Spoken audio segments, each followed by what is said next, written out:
pembelajaran hari ini. Hari ini kita akan masuk pada subtema yang kedua, yaitu tentang Yesus Kristus mewartakan kerajaan Allah melalui perumpamaan. Tujuan dari pembelajaran kita hari ini diharapkan setelah pembelajaran ini peserta didik mampu memahami arti perumpamaan, contoh-contoh perumpamaan, dan makna perumpamaan yang dipakai Yesus dalam pewartaan. Baik siswa-siswi yang terkasih, sebelum kita lebih jauh memahami materi ini, marilah kita buka dengan doa. Dalam nama Bapa dan Putra dan Roh Kudus. Amin. Allah sumber kehidupan kami sangat bersyukur kepadamu karena Engkau telah membimbing dan menyertai sepanjang perjalanan hidup kami. Hari ini kami akan memulai materi kami. Bimbinglah kami selalu agar apa yang kami bahas hari ini senantiasa berguna, terutama bagi anak didik kami. Namamu yang kudus kami puji, kini dan sepanjang masa. Amin. Dalam nama Bapa dan Putra dan Roh Kudus. Amin. Baik siswa-siswi yang terkasih, bukan hal yang mudah untuk memahami misteri tentang kerajaan Allah. Maka kerap kali Yesus merumuskan ajarannya tentang kerajaan Allah dalam bentuk perumpamaan. Perumpamaan adalah penyampaian pesan dengan menggunakan bahasa imajinatif, kiasan simbolis, atau perbandingan.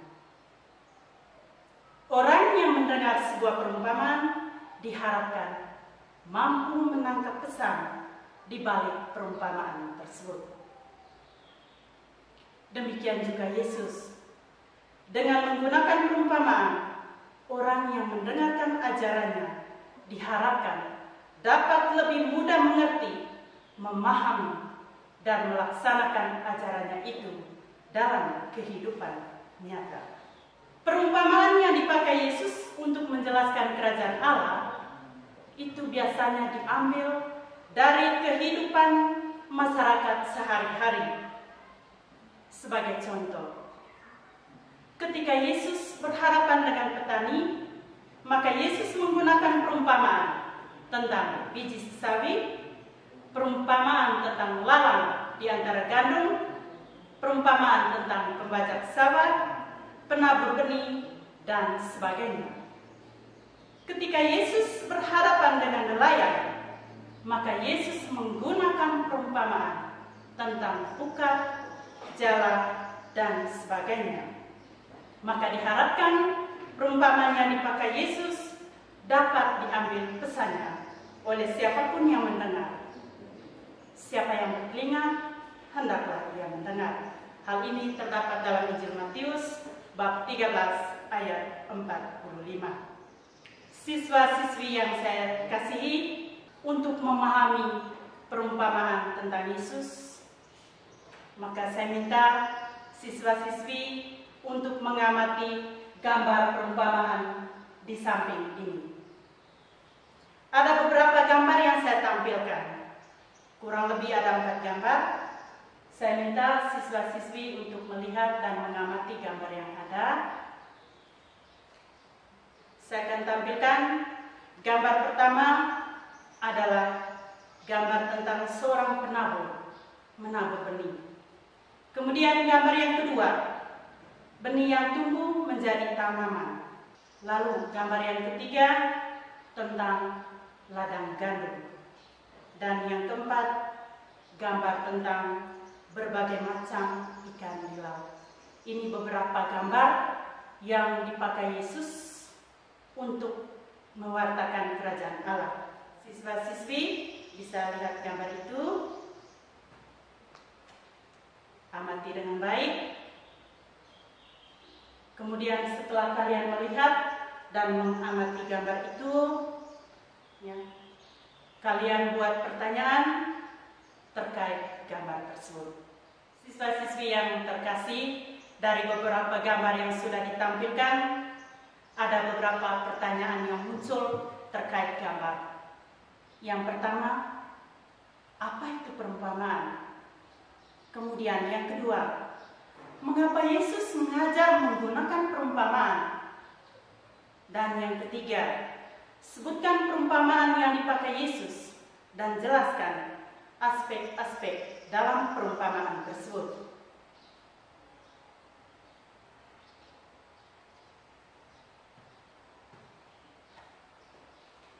Dari pertanyaan di atas dapat disimpulkan,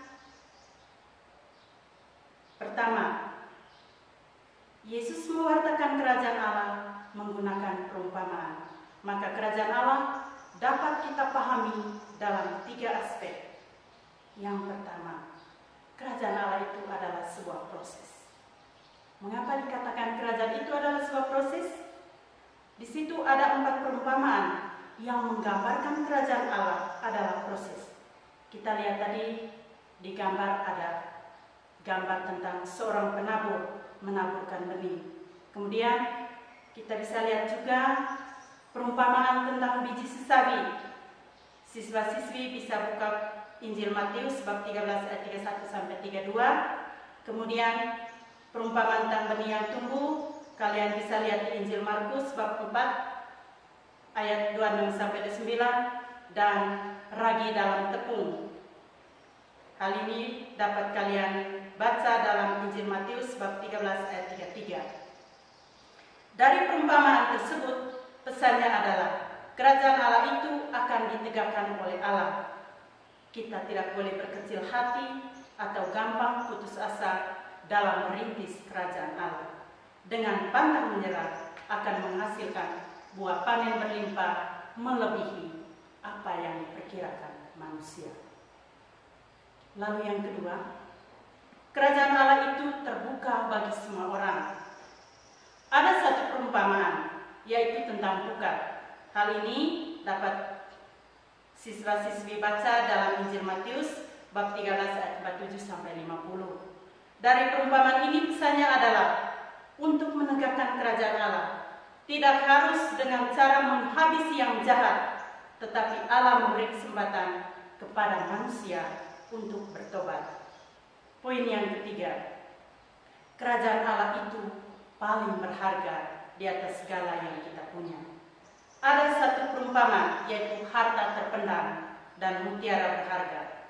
Dari perumpamaan itu pesannya adalah kita memandang Allah sebagai harta yang paling berharga. Dialah sumber kegembiraan kita sampai kita rela meninggalkan segala-galanya demi Dia. Perumpamaan adalah penyampaian pesan dengan menggunakan bahasa imajinatif, kiasan simbolis atau perbandingan. Perumpamaan yang sering digunakan Yesus dalam pewartaan kerajaan Allah, misalnya tentang seorang penabur, benih yang tumbuh, lalang di antara gandum, tentang pukat, perumpamaan tentang harta terpendam, dan mutiara berharga. Dengan menggunakan perumpamaan, orang yang mendengar akan lebih mudah menangkap dan memahami isi dan gagasan yang hendak disampaikan melalui perumpamaan tersebut. Baik siswa-siswi yang saya kasihi, untuk lebih memahami perumpamaan Yesus ini, mari kita lihat dalam teks kitab suci. Di samping ini, saya akan tampilkan beberapa teks kitab suci yang berbicara tentang perumpamaan Yesus. Adapun teks kitab suci tersebut, Markus bab 4 ayat 3 sampai 8 dan ayat 13 sampai 20, kemudian dalam Injil Markus bab 4 ayat 26 sampai 29, kemudian Injil Matius bab 13 ayat 24 sampai 30, Matius bab 13 ayat 47 sampai 50, dan Injil Matius bab 13 ayat 44 sampai 46. Inilah teks kitab suci yang membicarakan tentang perumpamaan Yesus. Baik siswa-siswi, dari beberapa teks yang saya tunjukkan, coba kita buka satu teks kitab suci, kita pilih dari beberapa teks, kita pilih satu. Sekarang coba kita buka Injil Markus bab 4 ayat 3 sampai 8 dan ayat 13 sampai 20. Buka teks kitab suci, kita baca bersama.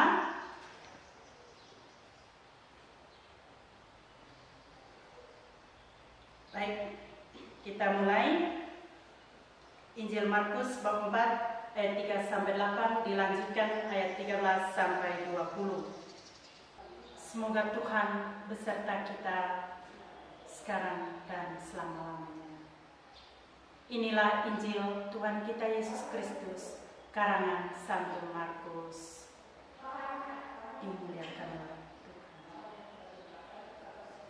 Perumpamaan tentang seorang penabur. Dengarlah, adalah seorang penabur keluar untuk menabur. Pada waktu ia menabur, sebagian benih itu jatuh di pinggir jalan, lalu datanglah burung dan memakannya sampai habis. Sebagian jatuh di tanah yang berbatu-batu, yang tidak banyak tanahnya, lalu benih itu pun segera tumbuh karena tanahnya tipis. Tetapi sesudah matahari terbit, layulah ia dan menjadi kering karena tidak berakar. Sebagian lagi jatuh di tengah semak duri, lalu makin besarlah semak itu dan menghimpitnya sampai mati, sehingga ia tidak berbuah. Dan sebagian jatuh di tanah yang baik, ia tumbuh dengan suburnya dan berbuah hasilnya. Ada yang 30 kali lipat, ada yang 60 kali lipat, dan ada yang 100 kali lipat. Lalu ia berkata kepada mereka, "Tidakkah kamu mengerti perumpamaan ini?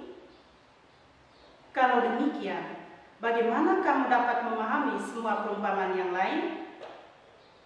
Seorang penabur itu menaburkan firman. Orang-orang yang di pinggir jalan, tempat firman itu ditaburkan, ialah mereka yang mendengar firman. Lalu datanglah iblis dan mengambil firman yang baru ditaburkan di dalam mereka. Demikian juga yang ditaburkan di tanah yang berbatu-batu, ialah orang-orang yang mendengar firman itu dan segera menerimanya dengan gembira. Tetapi mereka tidak berakar dan tahan sebentar saja. Apabila kemudian datang penindasan atau penganiayaan karena firman itu, mereka segera murtad.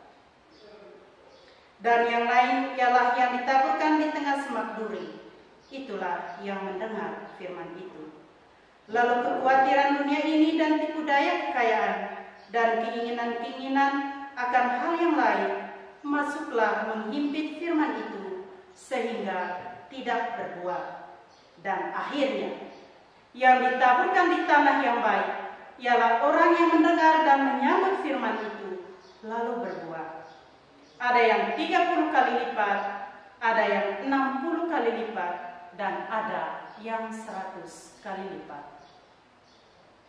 Demikianlah sabda Tuhan. Terpujilah Kristus.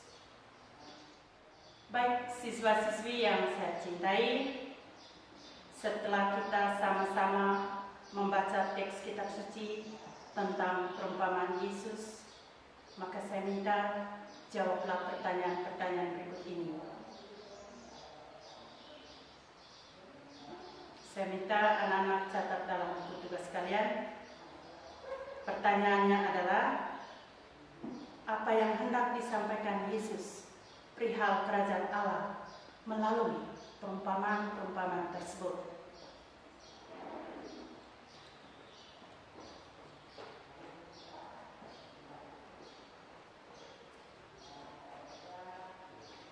Setelah kita belajar berbagai perumpamaan,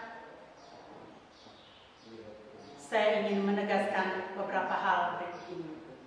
Pertama, perumpamaan adalah penyampaian pesan dengan menggunakan bahasa imajinatif, kiasan simbolis atau perbandingan. Dengan menggunakan perumpamaan diharapkan orang yang mendengar akan lebih mudah menangkap dan memahami isi dan gagasan yang hendak disampaikan dan dilaksanakan ajarannya itu dalam kehidupan nyata karena menggunakan kisah hidup sehari-hari. Perumpamaan yang sering digunakan Yesus dalam mewartakan kerajaan Allah. Misalnya, perumpamaan tentang seorang penabur, perumpamaan tentang benih yang tumbuh, lalang di antara gandum, perumpamaan tentang pukat, kemudian perumpamaan tentang harta terpendam dan mutiara berharga. Hari ini kita telah mempelajari bagaimana usaha Yesus dalam mewartakan kerajaan Allah dengan menggunakan perumpamaan-perumpamaan. Untuk lebih memahami secara lebih mendalam materi tentang Yesus mewartakan kerajaan Allah melalui perumpamaan, saya minta siswa-siswi untuk mengerjakan tugas yang ada pada LKPD. Baik anak-anak, sekian saja pertemuan kita hari ini. Minggu depan kita akan berbicara tentang Yesus mewartakan kerajaan Allah melalui tindakan dan mujizat. Mari kita tutup pembelajaran kita hari ini dengan doa penutup. Mari kita berdoa dalam nama Bapa dan Putra dan Roh Kudus. Amin. Allah sumber kehidupan kami sangat bersyukur karena Engkau telah menuntun dan menyertai pelajaran kami hari ini. Semoga apa yang kami pelajari senantiasa berguna bagi anak kami. Nama-Mu yang kudus kami puji, kini dan sepanjang masa. Amin. Dalam nama Bapa dan Putra dan Roh Kudus. Amin. Sampai jumpa di pertemuan berikutnya.